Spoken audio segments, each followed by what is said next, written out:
म्हणजे स्टॉल असतो हा किती वर्षापासून असतो? आमच्या आजोबापासून आहे. आजोबापासून वर्ष झाली आम्हाला. आणि जवळपास भरपूर मालिकला याच्या पहिले पण आणि आता पण.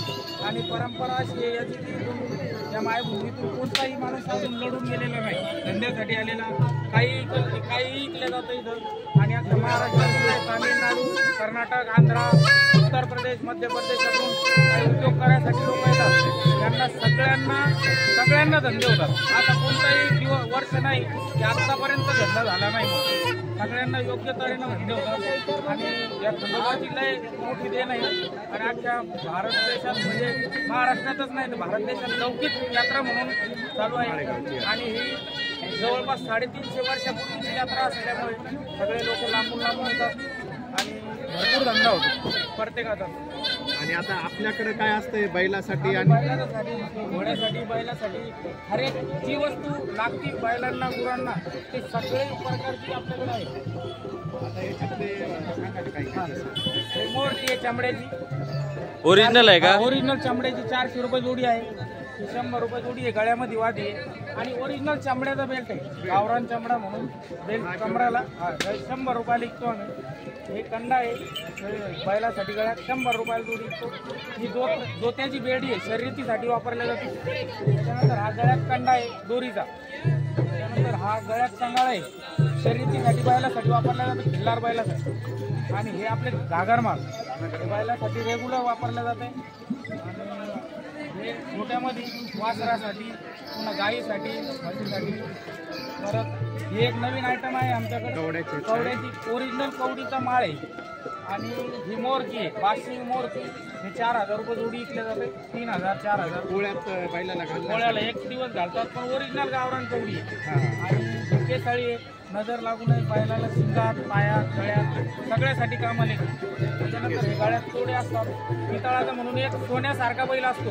सोन्यासारखा बैल म्हणला जातो त्याच्यासाठी वापरला जातो. म्हणजे एक प्रकार पितळ म्हणून वापरायचं. आपण सोनं देऊ शकत नाही पण तसं सोन्यासारखे बैल आहेत म्हणून सोन्याचा कलरचे वापरले जाते.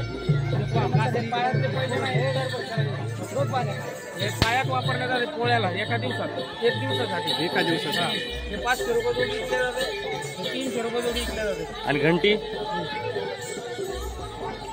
घंट्या त्या घंट्या म्हणून हे घंट्या आहे गळ्यामध्ये बांधल्या जाते. म्हणजे काही बरंच मोठ्या आकाराच्या पण दिसायला देवासाठी देवाला नंदी जे आपला नंदीला बैलाला पण म्हणजे काय काळ बांधायचं.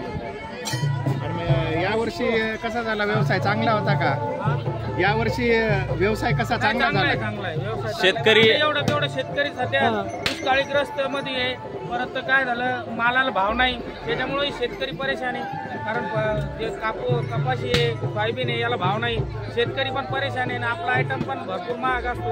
शेतकरी म्हणतात यावर्षी नाही पुढच्या वर्षी घेऊ पण भरपूर धंदा आहे.